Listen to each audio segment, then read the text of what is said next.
The holographic display flickered red across Easthold's command center, each crimson pulse marking another system failure. Commander Vila's crystalline fingers traced the tactical readouts with practiced efficiency, her silver eyes calculating odds that grew worse by the hour. 47% hull integrity. 16 functional weapon systems remaining. 3 days of water reserves. The numbers painted a portrait of inevitable defeat. Benton stood beside her, motionless as carved stone, studying the same data with an expression that unsettled her more than the approaching enemy fleet. His dark hair caught the ambient glow from the tactical displays, casting shadows across features that seemed carved from harder materials than mere flesh. While every other officer in the command center moved with the barely contained panic of those facing extinction, the human tactical advisor remained unnaturally still. The silence stretched between them, broken only by the soft hum of failing life support systems and the distant rumble of impact tremors as enemy bombardment continued to pound their defensive perimeter. Vila's people had protocols for this situation. Clean mathematical formulas that determined when strategic withdrawal became necessity rather than choice. She turned to face him, her voice cutting through the ambient chaos with crisp military precision. The situation demands immediate evacuation. Our defensive capabilities have degraded beyond acceptable parameters. Benton's lips curved into something that wasn't quite a smile. His head turned toward her with deliberate slowness, and she found herself caught in the steady weight of his gaze. When he spoke, his voice carried the calm certainty of someone discussing weather patterns rather than imminent annihilation. "Define acceptable, Commander." The question hit her like a physical blow. Vila blinked, her training struggling to process the concept. Mathematical certainty versus what? The human's steady breathing filled the space between heartbeats as she searched for words that should have been simple. In her peripheral vision, another tactical display shifted to amber, then red. Enemy forces had breached the outer perimeter. Standard protocol demanded withdrawal within the next 4 hours to maintain any hope of fleet preservation. The mathematics were absolute, unforgiving. Yet Benton's fingers moved across his personal tactical interface with the fluid precision of someone settling in for a much longer engagement. Data streams flowed across his screen in patterns she didn't recognize. Supply calculations that extended weeks into the future. Personnel rotation schedules, resource allocation models that assumed impossibly long timeframes. Vila's silver eyes widened as comprehension dawned with the cold shock of vacuum exposure. "You're planning for extended siege operations." The statement hung between them like a challenge. Around the command center, her officers continued their desperate calculations, their voices rising in pitch as each new tactical assessment confirmed the hopelessness of their position. But Benton's focus remained locked on his projections with the intensity of someone reading a favorite novel. His fingers paused above the interface. The ambient lighting caught the sharp angles of his jaw as he lifted his gaze to meet hers. "Not planning, Commander. Implementing." The temperature in the command center seemed to drop several degrees. Vila felt her breathing quicken as she began to understand what she was witnessing. This wasn't desperation or denial. This was something far more unsettling. This was calculation. Benton's hands resumed their work across the tactical display, and she watched in growing horror as he began redistributing their remaining resources. Water rations stretched to cover months rather than days. Ammunition stockpiles reorganized for sustained harassment rather than decisive engagement. Personnel schedules that rotated rest periods to maintain combat effectiveness across impossible timeframes. The human was building a war machine designed to function indefinitely. She took a step closer to his station, her voice dropping to a whisper that somehow carried more authority than her previous commands. Our enemy will simply maintain their siege until we exhaust our supplies. Basic mathematics dictates our defeat within 72 hours. Benton's shoulders shifted in what might have been a shrug. His attention never left his tactical calculations as he responded with the casual tone of someone discussing lunch options. Math assumes they have more patience than we do. The words hit her consciousness like a sledgehammer. Vila found herself staring at him with new understanding, watching the methodical way he approached each logistical problem as though time itself bent to his will. The human wasn't planning to win this engagement. He was planning to outlast it. The realization sent tremors through her understanding of everything she thought she knew about warfare. Her people fought with elegant precision, calculated risks, and clean strategic objectives.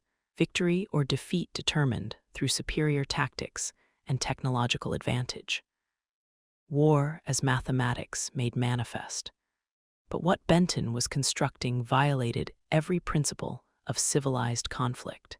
He was building something that had no exit strategy, no acceptable casualty thresholds, no point at which rational military doctrine demanded withdrawal. He was preparing for a conflict that would continue until their enemies simply gave up. Another impact tremor shook the command center, and Vila watched her officers glance toward the exit with increasing frequency. Their body language spoke of preparation for evacuation, for the strategic withdrawal that would preserve their forces for future engagements. Standard military doctrine, rational decision-making in the face of impossible odds. Benton noticed her scrutiny and finally looked up from his display.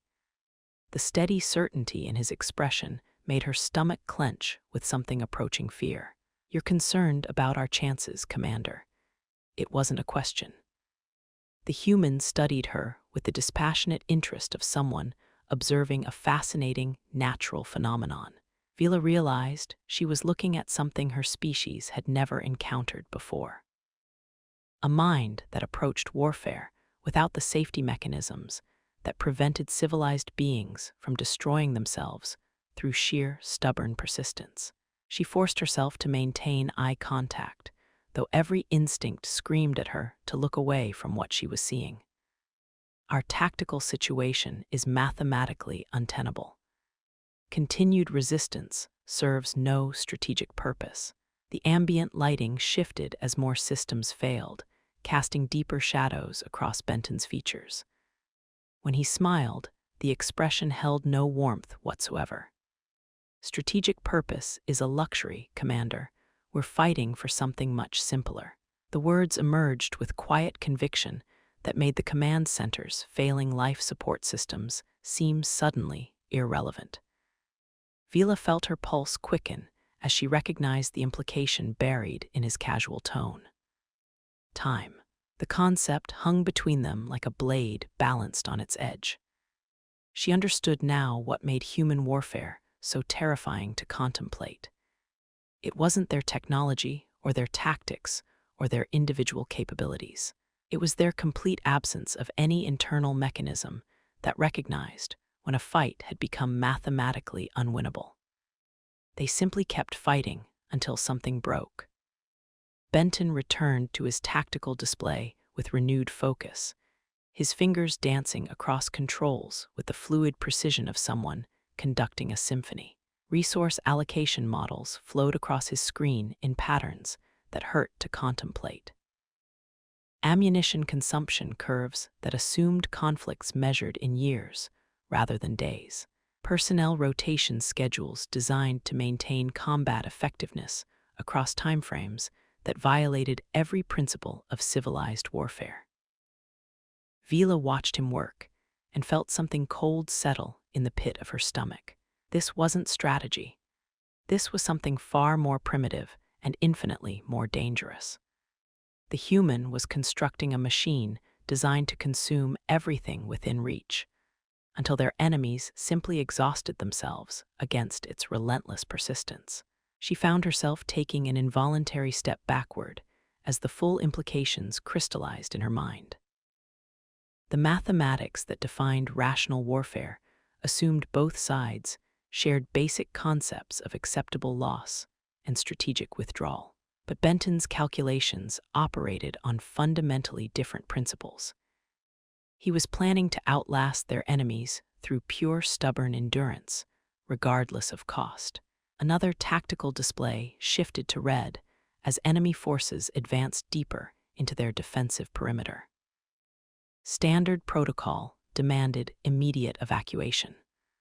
Her officers waited for the withdrawal order that would preserve their forces for future engagements. Rational military doctrine in the face of impossible odds. But Benton's fingers continued their steady work across his tactical interface, building contingency plans that extended months into the future. Supply lines that operated on starvation rations. Defensive positions designed to function with skeleton crews. Combat rotations that assumed they would fight until everyone was wounded, then keep fighting anyway. The human was preparing for a war of attrition that would continue until their enemies simply couldn't sustain the effort anymore. Not because they lacked the capability to maintain the siege, but because the psychological toll of fighting an opponent who refused to acknowledge defeat would eventually break their will to continue. Vila realized she was witnessing something that challenged every assumption her species made about the nature of conflict itself.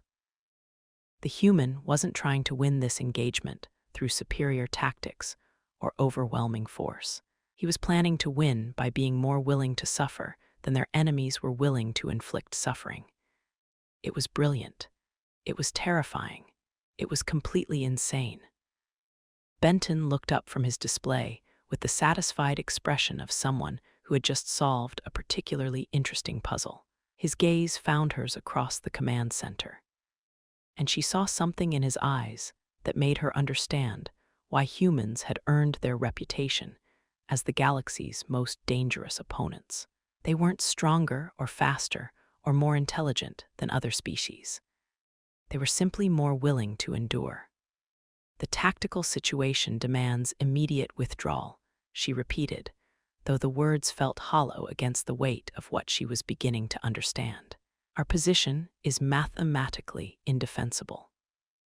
Benton's smile carried the quiet confidence of someone who had already calculated variables she hadn't even considered. Mathematics assumes our enemies are fighting the same war we are, Commander. The statement hung in the air between them like a revelation. Vila felt her understanding of warfare itself beginning to shift as she grasped the implications of his approach. The human wasn't planning to defeat their enemies through superior firepower or tactical brilliance. He was planning to break them through sheer, relentless persistence. Another impact tremor shook the command center, but Benton's attention remained fixed on his tactical display with unshakable focus. His fingers moved across the interface with practiced efficiency, implementing contingency plans that assumed their conflict would continue long after rational opponents would have negotiated terms. Vila watched him work and realized she was seeing the fundamental difference between human warfare and every other form of conflict in the galaxy. Other species fought until the cost exceeded the potential benefit, then withdrew to fight another day under better circumstances. Humans fought until something broke. The ambient lighting flickered as more systems failed, casting dancing shadows across the tactical displays. Around the command center, her officers maintained their posts with growing desperation, their movements betraying the stress of facing an impossible situation. But Benton remained calm as still water, building his impossible war machine with the methodical precision of someone who had all the time in the universe. And perhaps, Vila thought with growing unease, he did. Time flowed differently when measured against human persistence. Hours became days, days became weeks, weeks became months, all compressed into a single moment of stubborn refusal to yield. The mathematics that demanded their surrender assumed both sides shared the same definitions of victory and defeat. But watching Benton work, she began to understand that humans defined victory in fundamentally different terms. They didn't fight to achieve specific military objectives. They fought until their enemies stopped fighting back. The distinction was subtle and absolutely crucial. Her species calculated acceptable losses and strategic withdrawal points based on preserving forces for future engagements. But humans treated every engagement as though it were the only engagement that would ever matter. They committed everything to the immediate conflict with a completeness that bordered on madness. Another tactical display shifted to red as enemy forces advanced deeper into their defensive perimeter. The mathematics were absolute, unforgiving. Surrender or evacuation within the next 3 hours, or face complete annihilation. Benton's fingers paused above his interface. He turned to face her with the calm certainty of someone who had already made peace with every possible outcome. The question isn't whether we can hold this position, Commander. His voice carried the quiet conviction of absolute truth. Vila found herself leaning forward despite her growing unease, caught by the steady weight of his certainty. The question is how long they're willing to keep trying to take it from us. The words hit her like a physical blow. She stared at him in growing comprehension as the full scope of his strategy crystallized in her mind. The human wasn't planning to win this battle through conventional means. He was planning to transform it into something their enemies couldn't psychologically sustain. The realization sent tremors through her understanding of everything she thought she knew about warfare. Vila had studied human military doctrine, but she was beginning to understand that the academic analysis had missed the fundamental core of their approach to conflict. They didn't fight wars. They fought until there were no more wars to fight. The tactical displays continued their steady cascade toward red as enemy forces pressed their attack with mechanical precision. Standard military doctrine demanded immediate withdrawal, rational decision-making in the face of impossible odds. But Benton's fingers resumed their steady work across his interface, building contingency plans that stretched months into the future, resource allocation models that assumed starvation rations and skeleton crews, combat rotations designed to maintain resistance long after conventional wisdom declared the position untenable. Vila watched him work and felt the cold touch of genuine fear. She was witnessing the construction of something that violated every principle of civilized warfare. Not because it was cruel or unusual, but because it refused to acknowledge the basic mathematical realities that governed rational conflict. The human was building a war machine that would continue functioning until their enemies gave up trying to stop it. And perhaps more terrifyingly, she was beginning to believe it might actually work. The command center's main display shifted, showing the enemy fleet maintaining perfect formation beyond the engagement zone.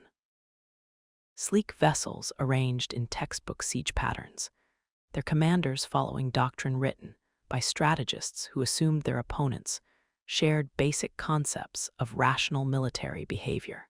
They were executing a perfect blockade against an enemy who would surrender when the mathematical certainties became undeniable. But mathematics had never met human stubbornness.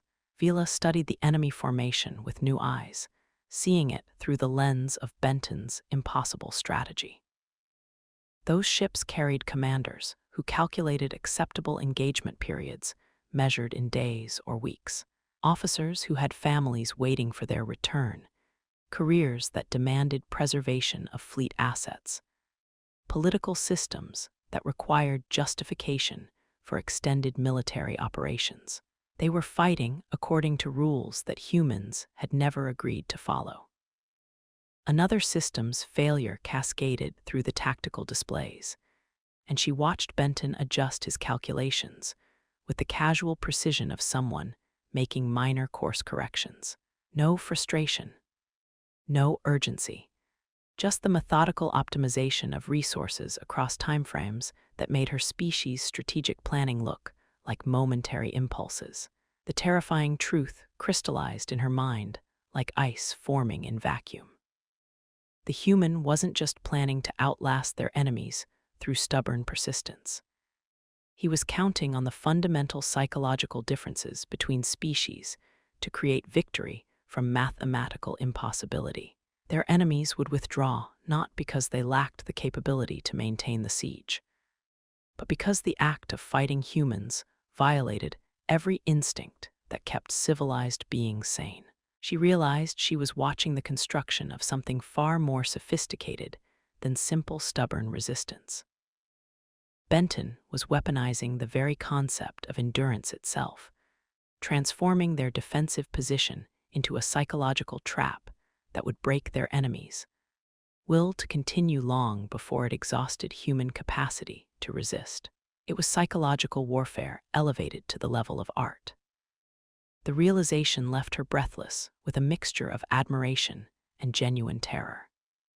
She was witnessing the fundamental reason why humans had carved out their place in a galaxy filled with species possessing superior technology, greater numbers, and more advanced civilizations.